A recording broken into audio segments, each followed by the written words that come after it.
Officer, what we've heard today from the First Minister is utterly unbelievable and embarrassing. He has demeaned himself and the office of First Minister.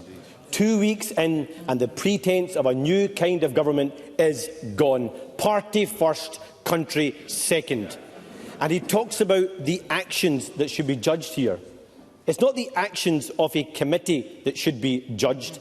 It's the actions of a member who attempted to wrongly claim £11,000 of public money, and in the real world that employee would lose their job, not have their bosses running round try to protect them. And that's what we've got from this First Minister. And all the complaints now happening after the process is concluded. Why weren't the government benches complaining about this before the process started, rather than after the process had concluded? The wider government I'm talking about, not just one individual. And let's also look at what's happening here. Every single day, the two governments are getting more and more alike. Let's not forget how Boris Johnson was judged when he thought he could stand against the processes of the UK Parliament when it came to individual members of the Conservatives. Don't forget how Liz Truss was judged when she did the same. And let's see how Rishi Sunak will be judged when he does that, when he puts party before country. And isn't it the case that John Swinney and this SNP government will be judged too? Do the right thing for once. Put the integrity of our Parliament and our democracy before your political party, and demand that Michael Matheson resigns so the people of his constituency can vote for someone who's on their side, not fighting for themselves. First Minister. I am interested in putting Parliament first. That's why, before any of this kicked off, I wrote on 2 occasions to the convener of the Standards, Public Appointments and Procedures Committee, because I was concerned of the danger to the reputation of the Parliament because of the fact that a process was going to be undertaken where members had prejudged the process. That is an issue, and Mr Sarwar will share my perspective on the issue of employees' rights. And we've got to have fair processes within our Parliament. And I set out why I thought those processes were at risk of being unfair. Now, Mr Sarwar asks about the raising of these concerns and the appropriate course of action to be taken. I would remind Mr Sarwar that in the case that he refers to about Boris Johnson, Chris Bryant, one of his colleagues in the House of Commons, recused himself from the parliamentary process, the standards process in the House of Commons, because Mr Bryant had expressed public remarks about the Boris Johnson case. So Mr Bryant did the appropriate action to protect the process. The process has not been protected here. And I come at this issue from the fundamental Christian maxim of doing unto others what you would have done unto yourself. And what worries me is that what is proposed here is something that none of us would like to have done to us because of its unfairness. And that's the issue that Parliament's got to confront. Anas Sarwar. Again, no one is going to believe this from John Swinney.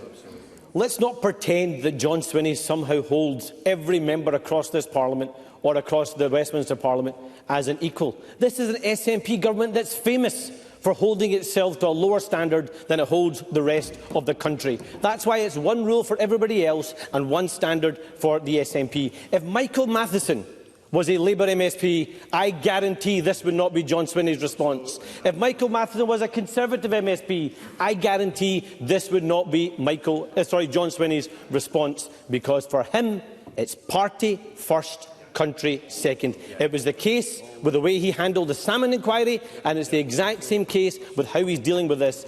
In case it be forgotten, Mr wanting to pretend that he's the integrity symbol of the Parliament. We came to this Parliament. Mr Sarwar, we do not use names other than proper names, so please remember that as you conclude your remarks. I apologise, Presiding Officer. If you remember in the last Parliament, we had to come to this chamber to force John Swinney to provide evidence to a committee of this Parliament. So no pretending of respecting the integrity of individual committees of this Parliament. People can see right through exactly what is happening here. Michael Massey should do the right thing. He should stand down and he should allow a by-election. And if John Swinney was going to do the right thing, he would demand that of him too. But it shouldn't be up to Michael Matheson, and it shouldn't be up to John Swinney. We supported, as did the SNP, the right to recall of MPs who were suspended for more than 10 days of the Parliament. Again, Scotland lags behind Westminster on that. So does the First Minister support the right of recall of MSPs? And if so, does he think those that are suspended for over 10 days should face a recall petition so that the public can decide whether they believe they have an integrity in the politician that they send to this Parliament to represent them? First Minister.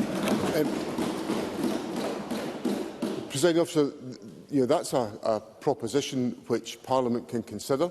The Government is perfectly open to considering that proposal, and I believe that recall arrangements are appropriate, and Parliament needs to scrutinise the basis upon which they put them forward. But I honestly say to Parliament that it has to be very careful about what it's doing here, because the example that Chris Bryant set is the example which I think we should all be mindful about. That where an individual had prejudged a case, they judged they could not take part in it. There is natural justice at stake here. And whoever we are, and I would be concerned about it, wherever that person was within the chamber, because I want Parliament to exercise its responsibilities fairly and openly in relation to all members. Now, Mr Sarwar says that there are other issues that I have not raised concerns about. I said in my comments earlier on that when Oliver Mundell replaced Stephen Kerr, and Mr Kerr withdrew from the committee because he had prejudiced his position, I've raised no issues about Oliver Mundell, because Mr Mundell made no comments about this process. I'm simply saying that Parliament is setting a very dangerous precedent by the way this matter is being handled. Anas Sarwar. The example Michael Matheson set. What about the example that Hamza Yusuf set when he stood by him? And what about the example John Swinney is now setting by trying to demean this Parliament in order to protect one of his friends? Because the SNP are quick to demand action at Westminster, but they always seem to hold themselves to a lower standard here in Scotland. For too long now, people have felt that those in power are in it for themselves or want to put their party before the country. And this is what they've had to put up with. Weak and incompetent leadership, financial mismanagement, no idea how to govern, pitting community against community, mired in scandal, believing they are above the law, breaking public services, a track record of failure. Not just the Tories, is also now the perfect description of this SNP government led by John Swinney. So as people across the country finally get to make their judgment on two governments that have treated this public with contempt, isn't it the case that they have an opportunity to clean up our politics, restore integrity and decency again, and actually have governments focused on changing our country rather than protecting themselves? First Minister. I've made pretty clear over the last couple of weeks that I'm going to positively and enthusiastically set out the record of this SNP government, because it has enhanced the lives of people in Scotland. When Anas Sarwar's government left office, people in this country got 412 hours of early learning and childcare. That was what Labour thought was enough for families on low income. Now it's more than double because of the choices made by this government to look after the interests of children in our country. The two-child limit. The Labour Party want to keep the two-child limit, which is keeping 10,000 children in Scotland in poverty, when this government has put a child payment in place which is protecting 100,000 children from going into poverty. So when Anas Sarwar comes here and wants to challenge me about the record of the SNP government, I'll defend the record of the SNP government, because it's delivering a higher quality of life than the Labour government did in Scotland in 2007, and I'm proud of what we've achieved.